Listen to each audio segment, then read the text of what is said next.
क्रांती news, आवाज सर्वसामान्यांचा। तळोदी नागबीड महामार्गावर भीषण अपघात, 2 ठार, 1 गंभीर जखमी। भरधाव ट्रॅव्हल्सची दुचाकीला जोरदार धडक, 2 तरुणांचा जागीच मृत्यू।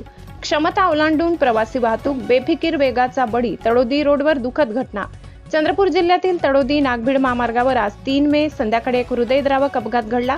सोनेवाट परिसरात भरधाव वेगाने धावणाऱ्या ट्रॅव्हल्सने दुचाकीला जोरदार धडक दिल्याने 3 तरुण गंभीररित्या जखमी झाले। या भीषण अपघातात जगदीश नामदेव नेवारे वय 26, शारदा यादव दूधपुरे यांचा जागीच मृत्यू झाला, तर पियुष कोहडे गंभीर जखमी झाले असून त्यांना गडचिरोली येथे उपचारासाठी हलविण्यात आले। त्यांची प्रकृती चिंताजनक असल्याची माहिती मिळत आहे।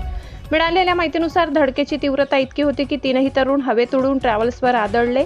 घटनेनंतर स्थानिक नागरिकांनी तात्काळ मदतीसाठी धाव घेतली, मात्र 2 जणांना वाचवणे शक्य झाले नाही।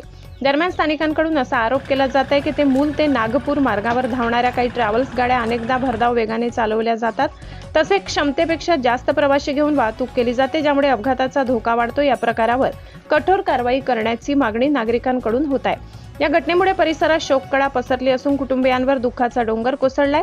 या प्रकरणाचा पुढील तपास तळोदी पोलीस ठाण्याचे ठाणेदार राहुल गुहे यांच्या मार्गदर्शनाखाली सुरू आहे। बेफिकीर वेग आणि वाहतूक नियमांकडे दुर्लक्ष जीवघेणे ठरू शकते। सुरक्षित चालवा आणि इतरांचा जीव वाचवा। जिल्हा प्रतिनिधी अमान कुरेशी, महाराष्ट्र क्रांती न्यूज, चंद्रपूर। अशाच नवनवीन बातम्या पाहण्यासाठी आमच्या महाराष्ट्र क्रांती न्यूज या YouTube चॅनलला लाईक करा, सबस्क्राईब करा आणि बेल आयकॉनला प्रेस करा।